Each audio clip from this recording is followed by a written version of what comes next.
I have special reason to reflect this holiday season. I'm beginning my 30th year as a rabbi.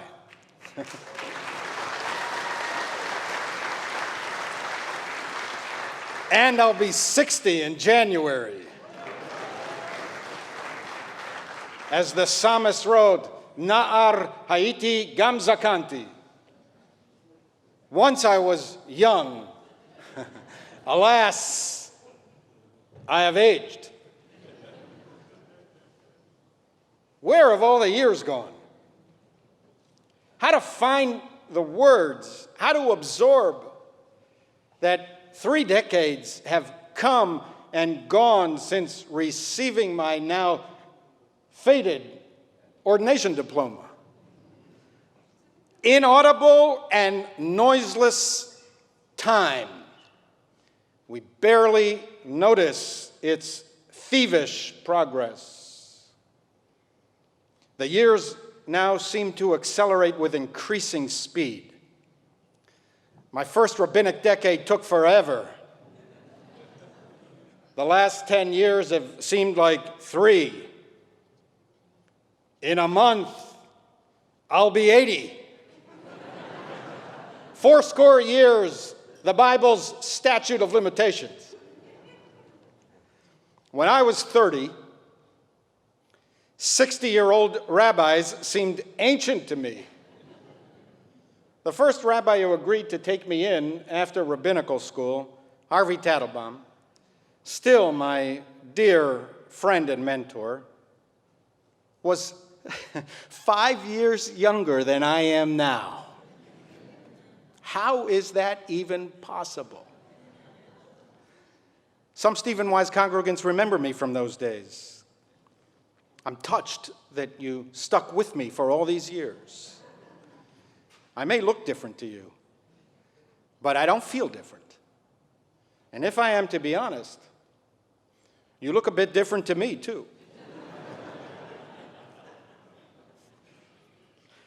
In many ways, I still feel 30. I listen to the same music.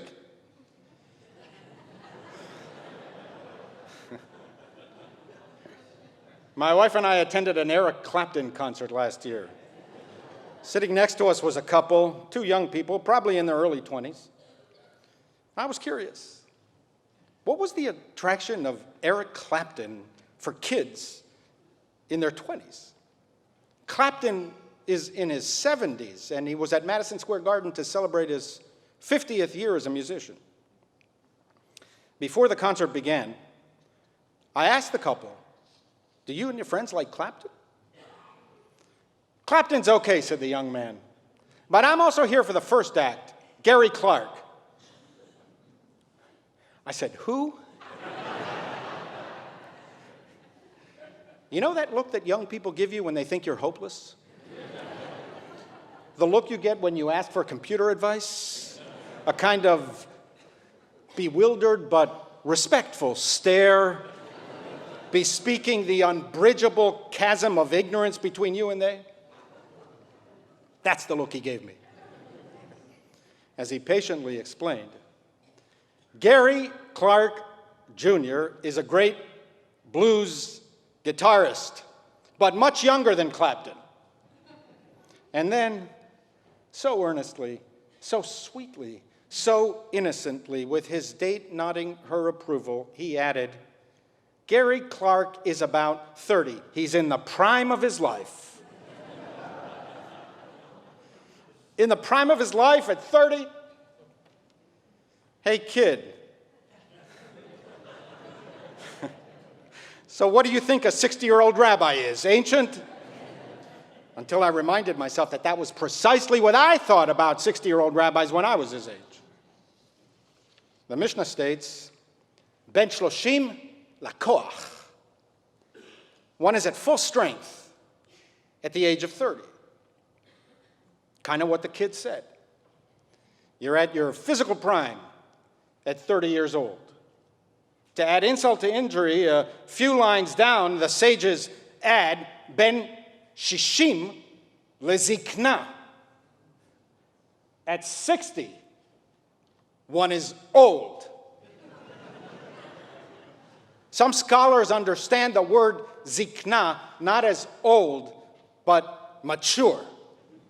I much prefer that interpretation. Mature implies wisdom.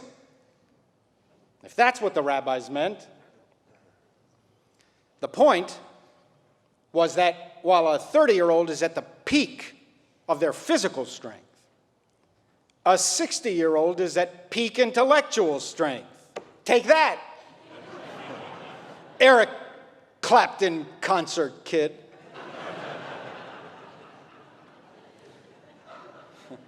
So I keep asking myself, if I'm at the peak of my intellectual strength, why do I still make so many mistakes? Amateur mistakes, the kind I made when I was a first-year rabbi. Not a day goes by, not one day, when I don't admonish myself on the way home, you made some stupid mistakes today. Mistakes of commission. I said something that I shouldn't have said. Or mistakes of omission. I didn't say something I should have said. When I was 30, I assumed that by the time I reached the age of those 60-year-old rabbis, 3 decades of accumulated wisdom would free me from these limitations of the self. The consolation of being closer to the edge is that I would be much wiser, no longer prone to the mistakes of youth. Alas, I now suspect that by the time I get really good at what I do, my time will have run out. When we are young, perspective is difficult for us. Most of our future hasn't happened yet. So we magnify events beyond their true significance. If we succeed today, we think the world is ours. We are on an uninterrupted trajectory to the top of the universe. If we fail today, we think that we'll never recover from the setback, the loss, the bitterness, the anger, the disappointment, the blow to our ego. When that lover jilted us in our youth, we moped around convinced we are worthless. No one will ever love me again. Since the next 50 years haven't happened yet, we couldn't know at the time that it may have been for the best. Only decades later, knowing all that transpired since, might we realize that had she not jilted me, I might have ended up with her. Speaking of aging rock stars, you know that Meatloaf song? I swore that I will love you till the end of time, so now I'm praying for the end of time to hurry up and arrive. Because if I have to spend another minute with you, I don't think that I can really survive.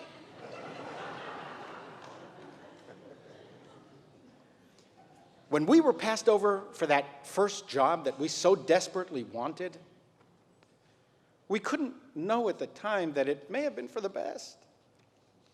Only years later, looking at all that transpired since, might we realize that hadn't we gotten that job, we might have never gotten the other jobs that have made our life so rewarding. 30 years ago, my entire senior rabbinical class was competing for one Manhattan job. For many reasons, moving out of New York wasn't an option for us, so to increase my chances, I also applied for a suburban congregation in the area. I didn't get that suburban job. I didn't realize at the time that it was for the best. All I could think about was why they took my classmate over me. That's when it began to dawn on me that the only person in the world who loves me unconditionally is my mother.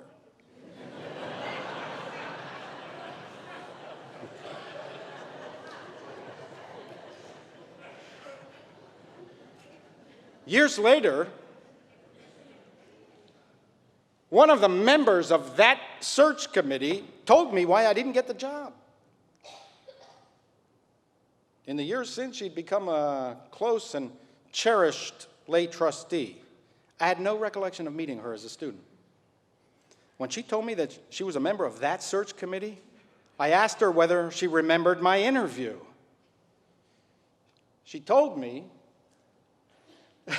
that people will go to their graves remembering that interview. No one ever forgot your interview. I asked why. She responded, "You don't remember what you said?" "No, what did I say?" "We asked you why you applied for this position." They were looking for a rabbi educator, essentially a rabbi to run the religious school. She said that I responded, "I don't want to be an educator. I don't know how to run a school."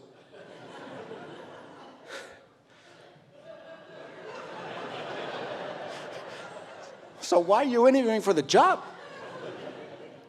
According to her, I responded, "I thought that I would persuade you to change the job. That after meeting me, you would be so impressed that you might decide to hire me anyway for what I did want to do, which was to be an assistant rabbi." I don't recall saying that.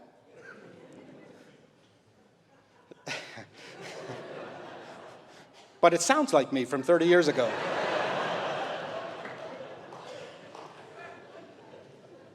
When we are young, we think we can bend the world to our will.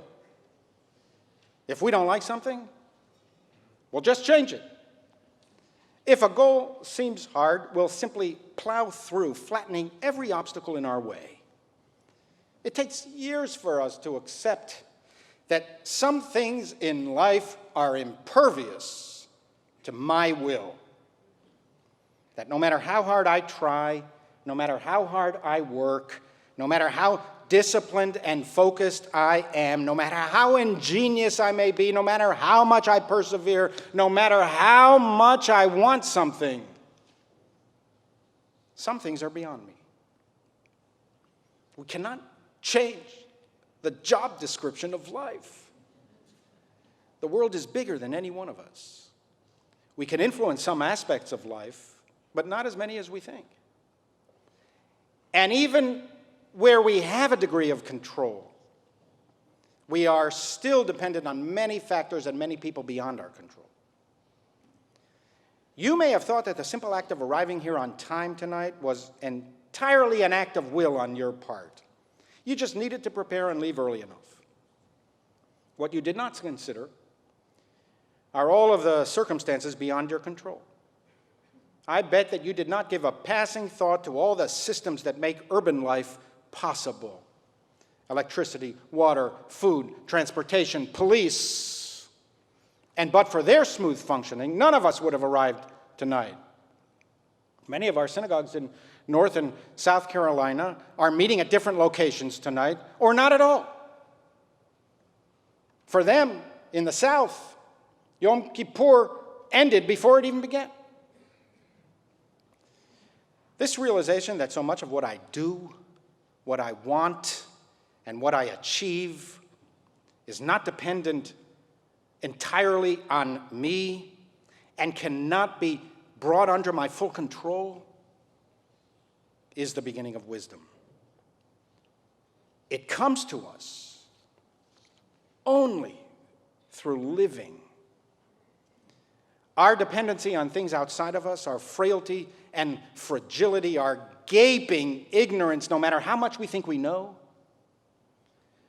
these dawn on us only after we get knocked around by life. At 30 years old, most of us have not been knocked around enough to truly understand life. We acquire humility only after being humbled. Only after we have experienced unfairness personally do we learn to love justice. Only after we have fallen ill can we appreciate health. Only after we have failed over and over again can we cherish those moments in life when we truly succeed. And this is when we develop that thing called faith. Not a rote recitation of religious doctrine, but a deeper devotion that seeks to affirm life despite its hardships, unfairness, injustice, and finality.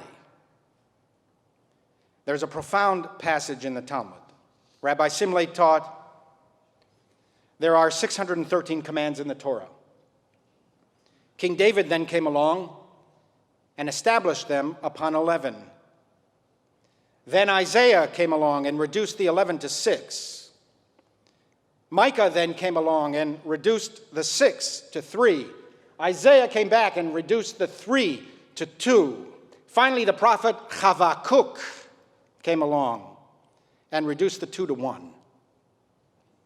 Talmudic rabbis look to a verse in Habakkuk to establish the one fundamental principle of Judaism upon which every other value is based and every other principle rests. According to the sages, each and every command of the 613 mitzvahs enumerated in the Torah all emanate from one verse in Habakkuk. Many of you have probably never even heard of Habakkuk, right? He's a rather obscure prophet. Scholars know little about when and where he lived. He left us only 3 chapters of his teachings, 56 verses, but one of those verses was considered by the Talmud as containing within it every last particle of Judaism. It was this: V'tzadik be'emunato yichyeh. The righteous shall live by their faith. Why do these 3 Hebrew words contain the essence of the Jewish way? Because faith is synonymous with life. Faith is the foundation of life. We cannot live without faith. Everyone believes life is too complicated, too uncertain, too unpredictable, too harsh to not believe. Most of what we do, most of what you did today was taken on faith. You took dozens of leaps of faith today. Every time you step outside, you take a leap of faith that the people you meet on the streets do not have nefarious intentions. Every time you sit behind the wheel, you become a believer with only partial evidence at best that the driver coming down the road in the opposite direction doesn't want to kill you. Every time you step on a plane, you take a leap of faith that the pilots, the crew, the engineers who designed the plane, the workers who built it are all competent and have good intentions. But what's the evidence for that? Do you know the crew? Did you investigate their backgrounds? When you take medicine, you take a leap of faith that your doctor's intentions are good. But not only that, you assume her competence. You assume that the people who manufactured the pill mixed the proper ingredients in the proper amounts. You assume that the pathologist examined your blood and not another's. You assume that the pharmacologist gave you the right bottle and not someone else's bottle. And on through every moment of every day of your life. Faith is synonymous with life. We cannot live without faith. The only question is what we choose to believe. Will we believe in the hopelessness of the human creature? There's plenty of evidence for that. Or Will we believe in our capacity for goodness? There's plenty of evidence for that as well. Will we believe in the perfectibility of the human creature? There is plenty of evidence for that. Or will we believe in the ineradicable evil of human beings? There is plenty of evidence for that as well. Our faith today has become cynical. We are disenchanted. The world seems corrupt and brutal. We assume that everyone will lie, cheat, and exploit to sell me something. Technology brings out the worst in us. Tablets, touchpads, tweets, trolling, trending, Tumblr, Twitter, uncover our shameless ignominy. The human creature stripped of dignity, revealed in all his moral nakedness. We disgust ourselves. It is the age of demagogy. We no longer trust each other, and thus we have become afraid. Some danger, some threat lurks in every corner of life. Our paranoia unsettles us and gives us no rest. Now, even paranoids have enemies, but the belief that human beings are hopelessly corrupt and out to get me leads to despair. It is to invite what Thomas Hobbes warned against. This war of every man against every man, where nothing can be unjust. The notions of right and wrong, justice and injustice have no place. Force and fraud are the two cardinal virtues. Consequently, in such condition, there are no arts, no letters, no society, and worst of all, continual fear of violent death and the life of man solitary, poor, nasty, brutish, and short. History produced many such periods, wars of everyone against everyone, when fear and insecurity were so pervasive that people readily submitted to force, to the power of the commanding will. When you stop and think about it, it's our lives today, one of arts, letters, progress, justice, security, that are the exception. Given the nature of the human creature, and mindful of our propensity to do harm, and aware of the damage that we have wreaked in the past, it is our period that is unusual. We have evolved to trust in each other's integrity and good intentions enough so as to make our lives better, longer, more prosperous, and more peaceful than at any other time in the troubled history of humanity. But these gains are incomplete and fragile. They rest on faith. Faith in the essential goodness of the human creature. And when we lose that, when we lose our trust in each other's benevolent intentions, we risk losing it all. I end with a brief description of the life and times of Witold Pilecki. As the chief rabbi of Poland wrote, when God created the human being, God had in mind that we should all be like Captain Witold Pilecki.